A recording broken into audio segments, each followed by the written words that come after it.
वात प्रकृति वाले लोगों में कौन से डिजीजेस कॉमन होते हैं? कॉन्स्टिपेशन कॉमन है इन वातज वालों में, तो काफी जल्दी हो जाती है, अर्ली हो जाती है। अच्छा। अर्ली एजिंग, तो एजिंग एक बहुत बड़ा टॉपिक है। तो हम एजिंग की बात करते हैं तो वात प्रकृति वालों को ये समझना है कि जितनी ड्राइनेस बॉडी में होगी, जितनी ठंड, जितना ज़्यादा आपका न्यूट्रिशन नहीं है बॉडी में, तो एजिंग भी आपको, अर्ली एजिंग के जो हैं वो चांसेस हैं कि आपको होंगे। एजिंग के ऊपर आयुर्वेदा में क्या कहा गया है? एज सच देखो, आयुर्वेद में ऐसा नहीं है कि हर चीज के बारे में कुछ डायरेक्ट जो है मिलता है।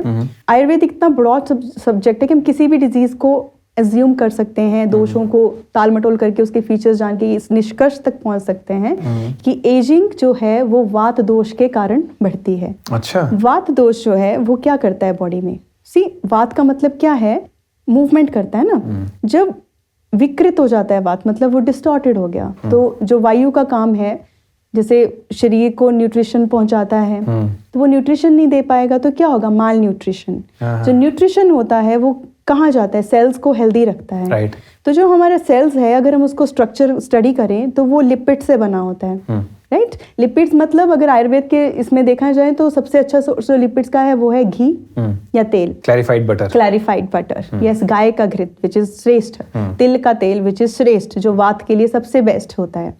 तो वो लोग वो चीज़ जब हम काट देते हैं, आजकल दौर ऐसा चल रहा है, इंटरमिटेंट फास्टिंग बहुत ज्यादा लोग कर रहे हैं, but that is not for वात प्रकृति पीपल। इंटरमिटेंट फास्टिंग जो है वात प्रकृति वाले लोगों के लिए नहीं है। They can not withstand with that kind of langhan. अच्छा। उनकी बॉडी में वो न्यूट्रिशन नहीं जाएगा, सेल्स जो होंगे बिल्कुल श्रिंक कर जाएंगे, एंड दैट अल्टीमेटली क्या है? वो एजिंग की तरफ जाता है। तो आप कह रहे हो कि इंटरमिटेंट फास्टिंग सबके लिए नहीं है? No, not at all. अच्छा। क्योंकि अब जब बॉडी टाइप आपका पता है, the person who is already lean and thin, जिसमें अंदर न्यूट्रिशन ही नहीं है, वो फास्टिंग करके क्या करेगा? उसको क्यों करना है फास्टिंग? उसको सिर्फ इसलिए थोड़े ना फास्टिंग करना है कि साथ वाले पर्सन ने कर लिया। हो सकता है वो कफज प्रकृति का है, उसको वो सूट करेगा। जो पित्त वाला है उसका मेटाबॉलिज्म अच्छा है, वो पचा लेगा। लेकिन वात का एक अलग इशू है, क्योंकि अकॉर्डिंग टू आयुर्वेद जो वात प्रकृति है सबसे ज्यादा लो, निकृष्ट प्रकृति जिसको बोला है। अच्छा। तो one must take care of the vata in the body, क्योंकि वात को अगर हमने कंट्रोल किया है तो पित्त और कफ खुद कंट्रोल होते हैं। अच्छा। इंसोम्निया बहुत कॉमन है और यंग वंस में बहुत ज्यादा है। कारण इसका एक स्ट्रेस, हम स्ट्रेस बोलते हैं, स्ट्रेस है स्ट्रेस। सो स्ट्रेस क्या है? स्ट्रेस वो है जब हम टाइमली किसी चीज को नहीं कर पाते हैं। Means a person who is more distracted, वो अपना टाइमली काम नहीं कर पाएगा। तो मैंने अभी बताया कि वात वाले लोग इजीली डिस्ट्रैक्टेड होते हैं। जब भी वो काम करते हैं तो मल्टीपल चीजें सोचते हैं, तो वो काम फिनिश नहीं कर पाते हैं। That leads to stress. तो because of that stress insomnia is very common. अच्छा। और एक और कारण उसका है, वो आपको सबको पता है, मोबाइल है। तो आयुर्वेद ये रिकमेंड करता है निद्रा में कि आप एक निद्रा को रूटीन बनाएं। रूटीन में कहते हैं कि 10 बजे से पहले सोना है।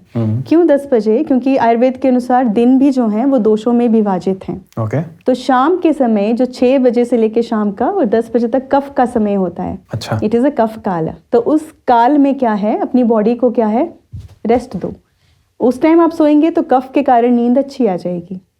जैसे ही 10 बजे के बाद 10 से 2 बजे का काम पित्त का काल होता है। पित्त का काल मतलब hyper metabolic state in the body. तो जो लोग 11-12 बजे तक जैसे मोबाइल चलाते हैं या एंगेज रहते हैं, they will face more problems of gastric, like उनको ज़्यादा गैस्ट्राइटिस होता है, खट्टे डकार आते हैं, नींद नहीं आती है। उस पित्त के कारण वो नींद ही चली जाती है या लेट नींद आती है। 2 से 6 सुबह का टाइम वो वात का काल होता है। अच्छा। हमें एडवाइस किया गया है आयुर्वेद में कि उस समय उठना चाहिए 2 से 6। Why it is important? क्योंकि मैंने कहा कि कब्ज बहुत कॉमन है।